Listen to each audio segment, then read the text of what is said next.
Welcome to Monstober Werewolves with Amberstone Draws. Today we're going to look at the 2004 movie Cursed.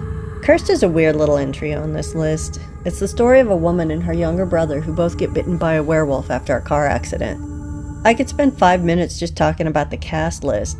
Christina Ricci, Jesse Eisenberg, that dude who played Peter on Fringe, Lex Luthor from Smallville, Portia de Rossi, and Judy Greer from Arrested Development. Frickin' Ron, give me all the bacon and eggs you have, Swanson himself, Nick Offerman, which I'm only listing him because I didn't notice him at all the first 5 times I watched this. Scott Baio as himself, and a tiny, adorable 18-year-old pre-heroes Milo Ventimiglia. This thing is just full of fun actors, and they play well off of one another. This movie is just straight up fun. From start to finish, it does what it wants. And what it wants is a pissed off, snarky as hell Judy Greer being the most bitchy, jilted ex-lover you've ever seen. What it wants is a narcissistic werewolf that snarls "liar" at petty comments about her complexion. What it wants is the first werewolf to burst through a window in an ultimate display of pettiness just to flip off the main characters.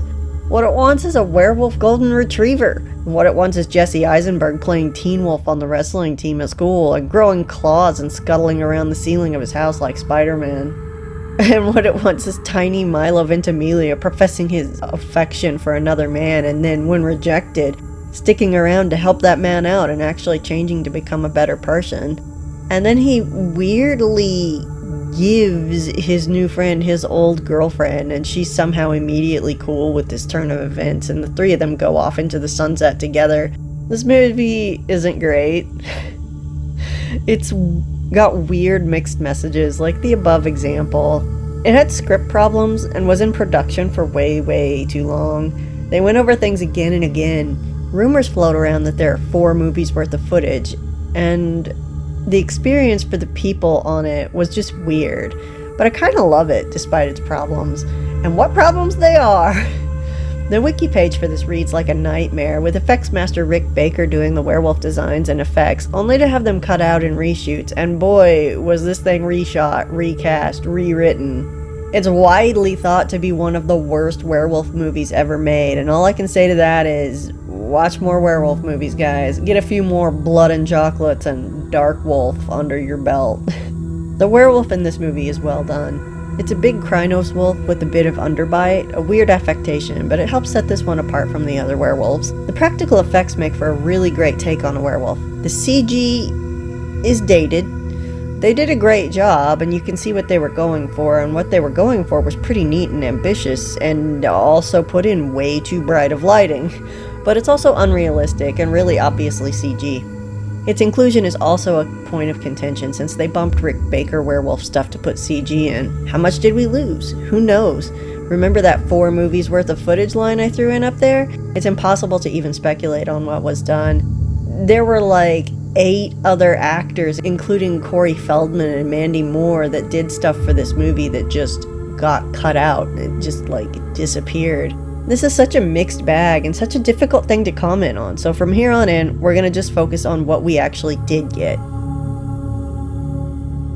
The performance by Judy Greer is the real fun of this werewolf. The werewolf itself is definitely sentient. Some characters talk about the werewolf losing control, but Judy Greer's character embraces it, and it gives her a modicum of control, because apparently at this point, her goals and the wolf's are pretty much aligned. She's pretty cool with killing other people, and her personality makes this werewolf. I'm a bit struck by the strong women in this movie. Christina Ricci's character is a career woman who, despite being really young, takes care of her teenage brother. When she gets into a car accident, she checks everyone in the car, instructs her brother to call an ambulance, and then runs off into the woods along the road to go check on the other driver, actually getting in the somewhat squished and upside down car with the other woman before determining they might need a jack to get the dashboard off her legs. She just heads straight for the trunk of the car and starts trying to pry it open with her hands. She immediately has her head about her in a crisis, but she's still thinking of other people before herself. She's the one that ducks back into a building to face off against a werewolf because there are other people still in there. She's the one that tricks the werewolf into revealing itself and getting shot.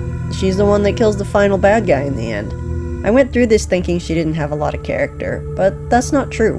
Her character's just displayed in her actions.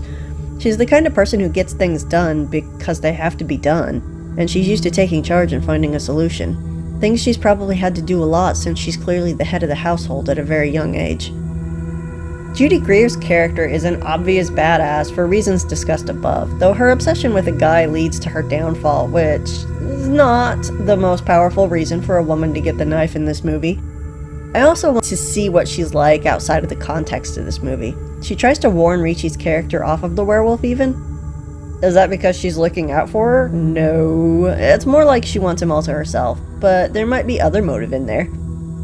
She's a weird mixed bag of Harley Quinn. Like, she's competent and a badass. She'd probably be pretty cool if she didn't obsess over the guy who gave her a weird superpower. I can't really tell if she loves or hates being a werewolf. She certainly revels in the power of it. She doesn't kill the original werewolf because 1, she wants him, and 2, that would take her powers away. But she smashes a mirror when she sees herself transformed.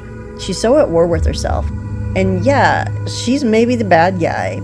Is she the bad guy though? I mean, she is, but she's not the big bad, and she maybe didn't kill everyone in the movie. In fact, I'm not sure which werewolf attacked the girl in the car park, which would just leave her with trying to kill Ricci, and anyone that gets in the way, and she didn't even manage that. Milo and Lex Luthor are still alive at the end, so like, yes, she's unstable, yes, she's reactionary and has poor impulse control, but like, she's not really that evil. She just makes really bad decisions. These two should totally just ditch the guy and just like go get some coffees together, form a werewolf support group or something. Even side and background characters in this movie are worth looking at. 2 vapid girls from the beginning of the movie get a cryptic warning for Portia de Rossi's character, and one of them is attacked by the werewolf. She manages to stay alive using some clever tricks, like taking her shoes off so she doesn't make as much noise, and pulling her feet up and crouching on the footboard of a car so the werewolf can't look under the cars to see her feet. Even setting off a car alarm to temporarily deafen the werewolf's super sensitive hearing, though that one is pretty short-lived as it freaks the werewolf out so much that it rips the car alarm right out of the car in seconds and then tears off after the girl when she makes a break for it. But she does make it to an elevator and manages to survive in there for a minute or two before she finally gets eaten. Cursed is a movie I've seen a lot over the years. I've always found it fun. I still do. It's silly, it's not really scary. Most of the monster scenes are in ridiculously bright light. The CG is CG. Jesse Eisenberg is Jesse Eisenberg. But it all still works. Not in a way that like, it works for its time or it works for something silly. It works in the way that Fright Night 2011 works. And yeah, that's not a rousing endorsement for like 90% of the horror community, but think about it. If Fright Night 85 had never existed, the 2011 one, yeah, wouldn't have been made, but it would have been a weird, quirky, goofy thing that you could actually enjoy. Instead, it just gets compared to the 85 one. Cursed is like that. This weird, goofy movie sandwiched in there and compared to what it should and could have been instead of just letting it exist as what it is. I do kind of mourn for what we could have gotten, but I'm also happy with what we got. I got a Krynos werewolf flipping people off. That's amazing! And I love it! For no other reason than that. Well, maybe the werewolf golden retriever. I guess my bar's pretty low, but Cursed is always going to have a place in my collection. Throw down some comments below and let me know what you think. And let me know what you want to see next. And don't forget, you could win your favorite werewolf as a painting. Join my Patreon during the month of October at the Tome of Darkness level or higher, and you'll get a set of Hallowtines, and you'll also be entered to win a painting of your favorite werewolf. So get your list ready, and come join me over on Patreon, and I'll see you all next time. Bye!